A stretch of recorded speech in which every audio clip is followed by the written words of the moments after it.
Now Paris, Rome, and Istanbul get visitors galore. When ranked, you'll find the three of them at numbers 2 through 4. So who's number 1? Stay tuned to find out the most visited city in Europe and 10 reasons why you should go there.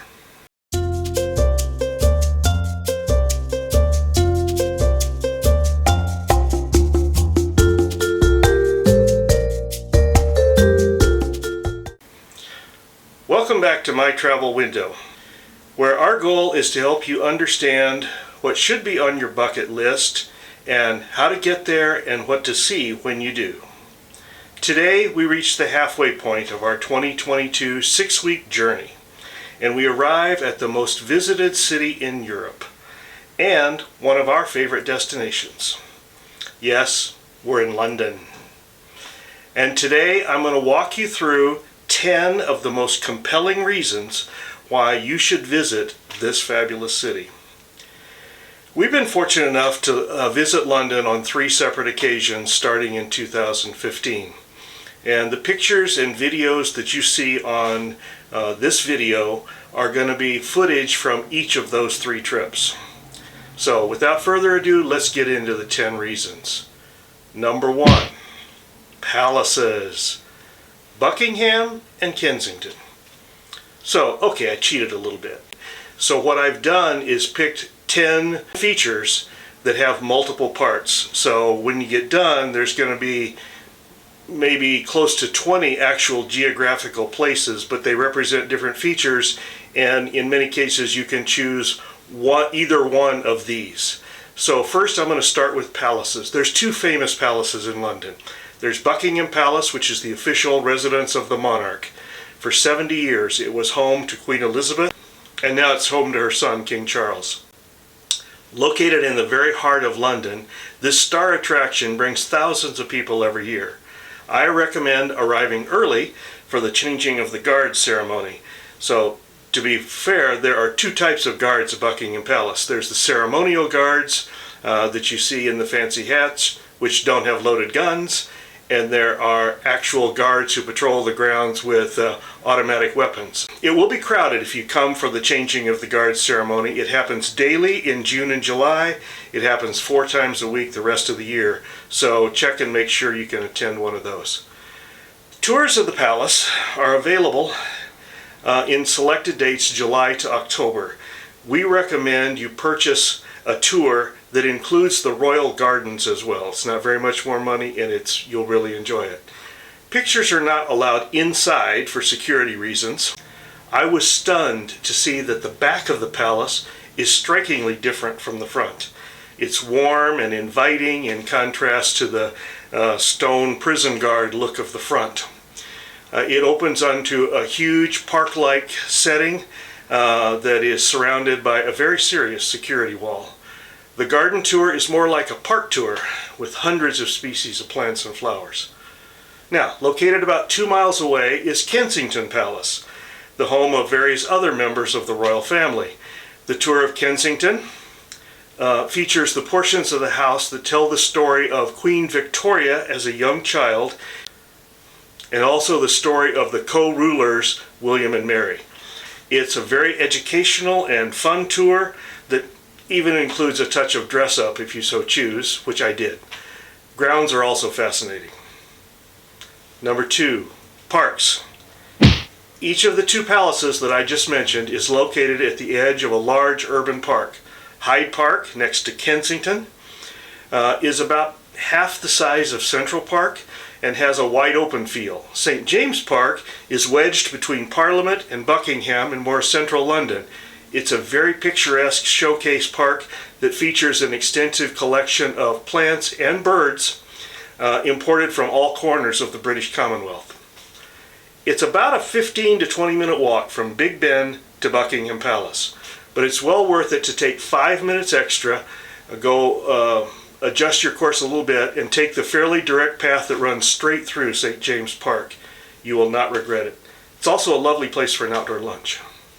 Number 3, cathedrals. So just like there's two palaces, just like there's two major parks, there are two major cathedrals.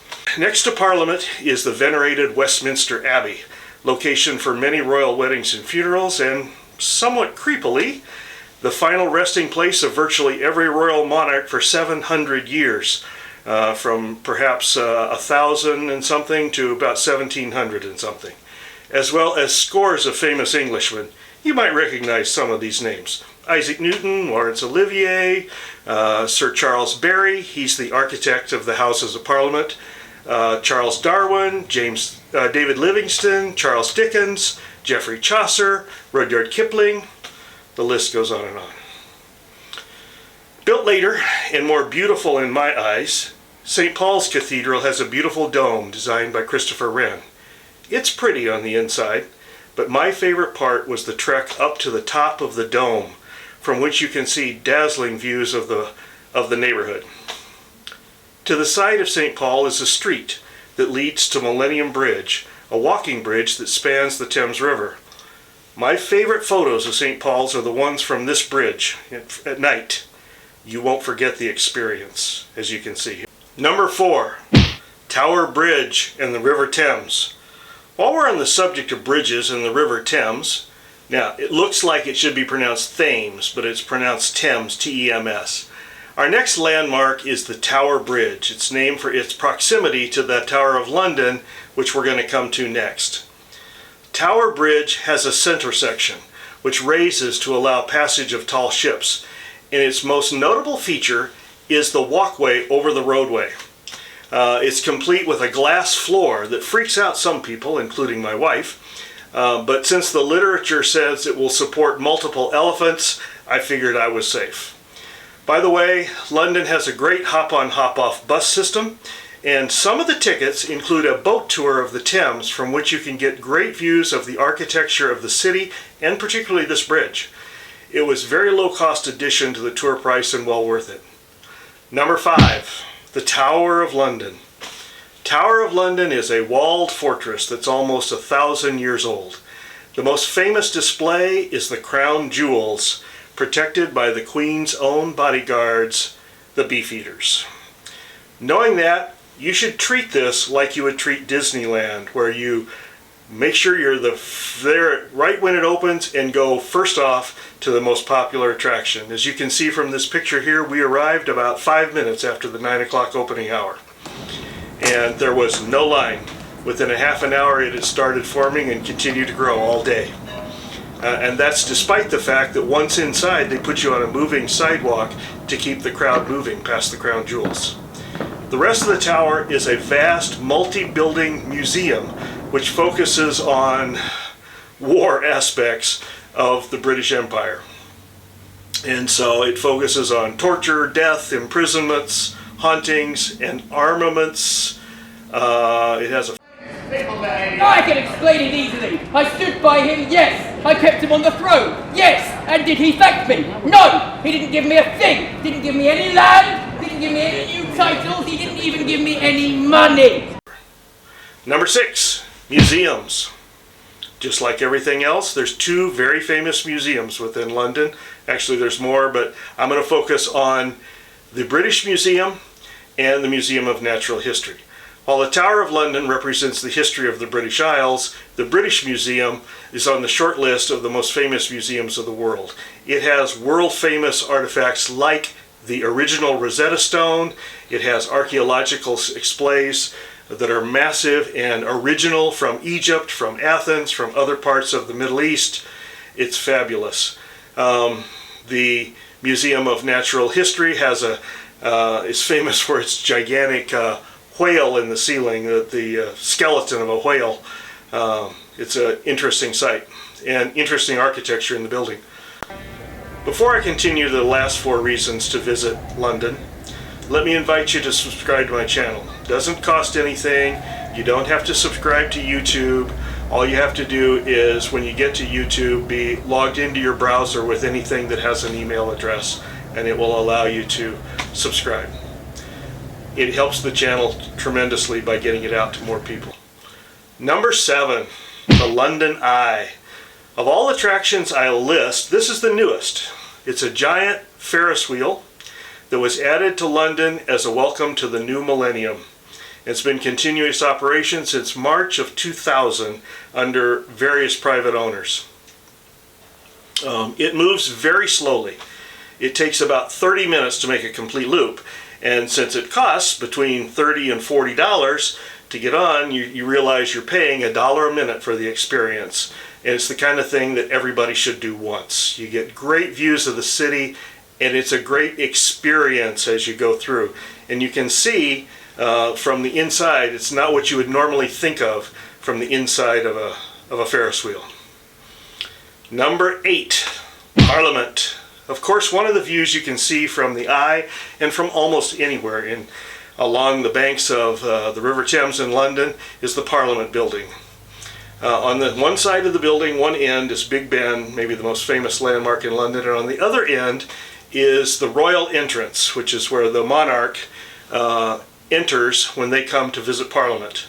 So you'll notice there's also 2 sections to the building. One's for the House of Lords and the other is for the House of Commons. This is the model for the US Senate and House of Representatives. Each is represented by a different color, so you'll notice that there's bridges on the 2 ends. The bridge on the House of Lords end is painted red. The bridge on the House of Commons end is painted green. You can attend sessions of Parliament. It takes a little planning to do so. We have not done this. 9, the West End. This includes Covent Garden, Trafalgar Square, and the Theatre District. So, you want something more upscale and modern? Well, this is the West End. This is where everybody in London comes to eat, play, and be entertained. In front of the massive National Gallery lies Trafalgar Square, the happening place where the buskers congregate. It's a landmark, and its most famous feature is a massive column commemorating Admiral Nelson, who defeated Napoleon. The lions at the base of the tower were created by melting down French cannons. A 7-minute walk from Trafalgar brings you to Covent Garden, which is a huge indoor-outdoor market and restaurant venue that's the other way to experience current life of the city, particularly after work life. It needs to be experienced to be understood. We've eaten 2 delightful meals there, but it's right on the edge of my limit for being too crowded. Actually, it's a little over the edge, but I'll tolerate it for a little bit. Between these 2 is the Theatre District, the European equivalent of Broadway. When we were there, they were premiering a new stage play, which was a version of Back to the Future, complete with a speeding DeLorean. We were tempted, but the potential COVID risk halfway through our trip put us off. It's world-class entertainment, and we'd like to go there if we ever make it back. Number 10, and finally, Churchill War Rooms. This is last on the list, but it's definitely not least. These are the actual bunkers where Churchill and his staff withstood the Nazi Blitz in the Second World War. So I've been in dozens of museums and historical exhibitions in my lifetime, and this may be my favorite. It certainly ranks in the top 3. The actual bunkers have been recreated with wax figures and an excellent audio narrative that walks you through what happened here. And then there's a huge high-tech room that features literally dozens of self-guided displays featuring the entire story of Churchill's life as it intertwines with the Second World War. I would go to London again just to go here. So, have I covered everything? Not a chance. There's Greenwich Village, there's Prince Albert Hall, there's the Sky Gardens, there's the Shard, which is the tallest building, there's the National Gallery, there's the Dragons, which commemorate the old entrances to the city, there's the statues of Queen Victoria everywhere. In all, we've spent about a week and a half in London. We've just touched the surface. I would also add that they have one of the best combinations of city transit anywhere we've been. Between buses, subways, and water taxis, you can get anywhere in the city for relatively cheap. All you need is a tap-enabled credit card and a City Mapper app, and you can combine these kinds of transportation to get anywhere you need to go. But that's the subject for another video. From London, it's off to Oxford for our British mystery walking tour. Until then, safe travels.